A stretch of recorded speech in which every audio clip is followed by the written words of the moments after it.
Ambassador of Japan to Fiji, His Excellency Kawakami Fumihiro, the resident representative of the Japan International Cooperation Agency, Ms. Mayumi Amaike, the Chief Executive Officer of the FRA, officials of the Ministry, and friends, distinguished guests, members of the media, ladies and gentlemen. First of all, Bulavinaka, and a very good morning to you. For us in the Fiji Roads Authority and the Ministry of Infrastructure, this is a very good morning. We're very glad to be here for this morning. And I'd like to begin today to say, on behalf of all of us, to express our very warm thanks.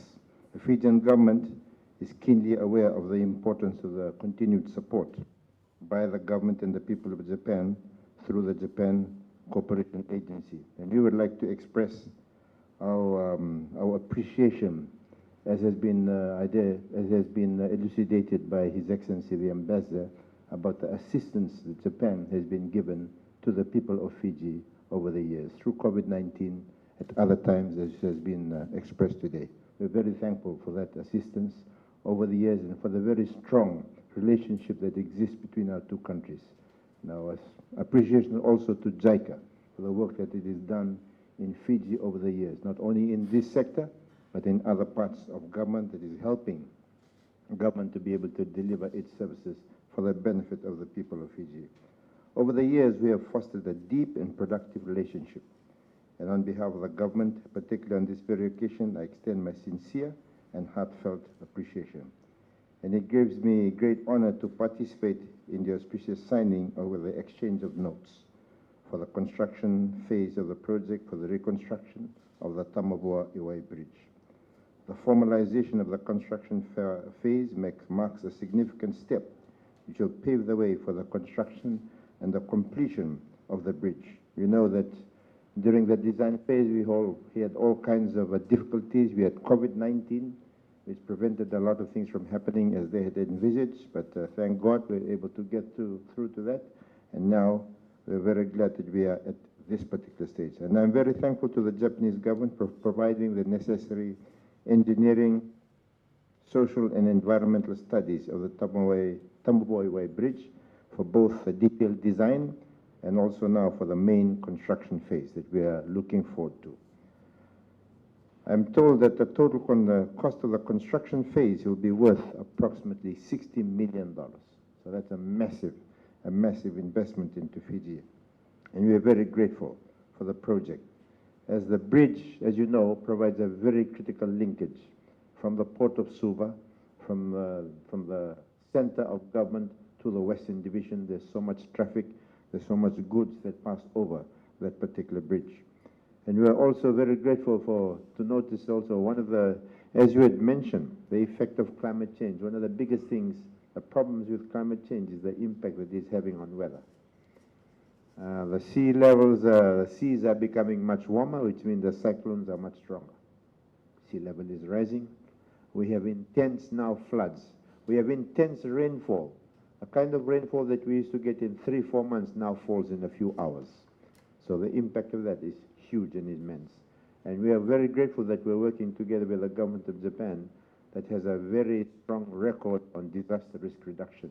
And I was glad to hear in your statement about the design elements that you brought into the design of the bridge to withstand all of those kinds of issues.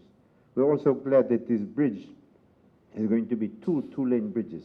So there's an element of resilience and redundancy in the design of the bridge. So if one side has problems, we can continue to use the other side, which means we can close one side for repairs and maintenance while the other remains open. We're very thankful for that, and for the government and the people of Japan for all the assistance that you've given over the years. And we are now Fiji is now just getting back into the recovery phase. We're beginning to get tourists back. There's a stronger emphasis now in the country on not having a total reliance on tourism. Tourism, which has been the mainstay for our GDP, almost half of the revenue has come from tourism. It will remain an important part of what we want to do.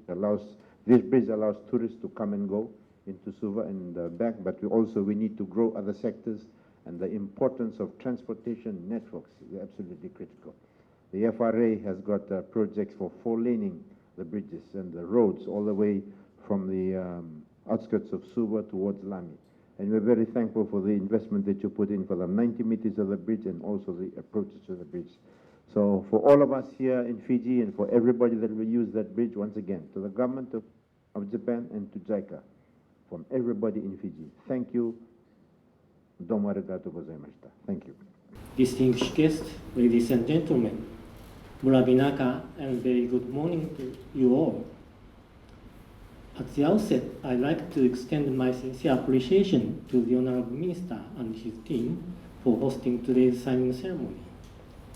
On behalf of the government and people of Japan, it's my great honor to sign the exchange of notes for the project for reconstruction of Tamavua-i-wai Bridge together with the Honorable Minister. I'm very pleased to say that through its General Grant Aid Program, Japan will provide approximately 60 million Fijian dollars for the reconstruction of the two-lane bridge parallel to the existing bridge. The formalization of this project marks an important step in realizing the commitment made by then Japanese Prime Minister, Mr. Abe Shinzo, during the bilateral meeting with the Honorable Prime Minister Bainimarama at its Pacific Islands Leaders Meeting, or in short, PAM8, in 2018.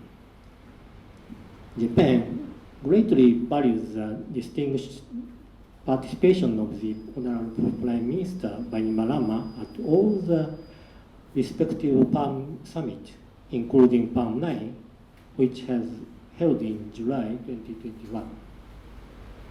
One of the main outcomes of PAM9 is a joint action plan for strengthening Pacific bonds and for mutual prosperity, which is also known as Kizuna bond policy. The Japanese phrase Kizuna carries almost the same meaning as Beitokani in Itaoke, which basically describes cross-border bonds and connections between people. This project is the fruitful result of the commitment made by our respective leaders reaching across PAM8 and PAM9, which is in line with one of the priority areas of Kizuna policy, namely strengthening the foundation for sustainable and resilient economic development. Ladies and gentlemen, since the beginning of 2020, the whole world has been tackling the COVID-19 pandemic. Fiji has become one of the most vaccinated societies in the world and opened its border on 1st December last year. Following this measure, Fiji significantly eased restrictions towards COVID-19. Although the threat of the virus has not faded away, Fiji is one of the most successful countries in responding to the pandemic and recovering economic and social activities.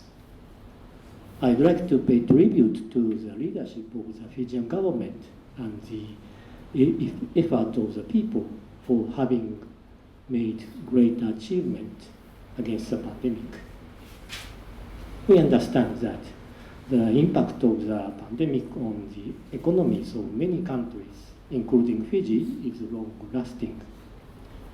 Since the beginning of human civilization to our modern-day societies, roads and bridges have played a key role in the growth of economies, development of trade and commerce, enhancing governance, law and order, as well as routing movement of the masses. As there is no alternative route across the Tamavua-i-wai River, Japan understands the huge significance of this infrastructure and is committed to supporting the Fijian government's development aspiration in this regard. Once this project is complete, it will make the bridge a four-lane structure ready to complement the four-lane Suba-Lami motorway, befitting an ever-growing city and regional hub that is Suba. Based on such merit and in line with the objectives of Fiji's 20-year development plan, namely improving transportation networks, more road expansion, including four-lane projects. Combined with the Honorable Minister's land guidance, I hope that the four-lane Suba-Lami motorway will be a present reality in due course. I wish to take this opportunity to enlighten our continuing assistance extended to Fiji since beginning of 2021 to date.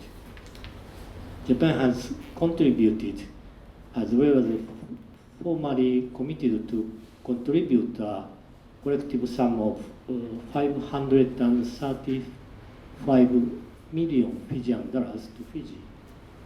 This funding includes a loan for Fiji Airways through ADB worth about 50 million Fijian dollars, as well as Phase 1 and Phase 2 of emergency COVID-19 support loan worth about 400 million Fijian dollars. Furthermore, in regard to the Ministry of Infrastructure, I'm happy to announce that Japan will provide new support under its technical cooperation project through JICA for capacity building of non-revenue water reduction, which will address the water supply demands in the Western Division. Besides technical cooperation, I'm happy to mention that I had formalized the grassroots grant assistance project to Water Authority of Fiji 2 weeks ago. This is the first time that Japan implements our grassroots grant assistance with Water Authority of Fiji. I hope that project will strengthen our partnership in the area of water supply and will pave the way to further projects in remote islands.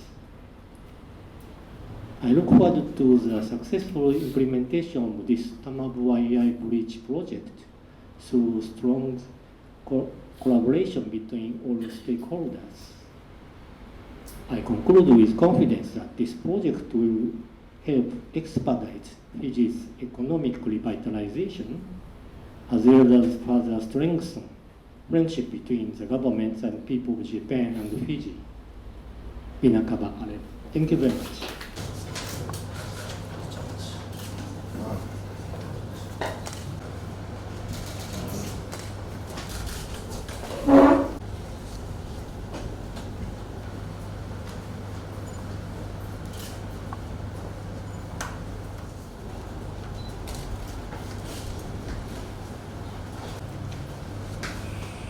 Ladies and gentlemen.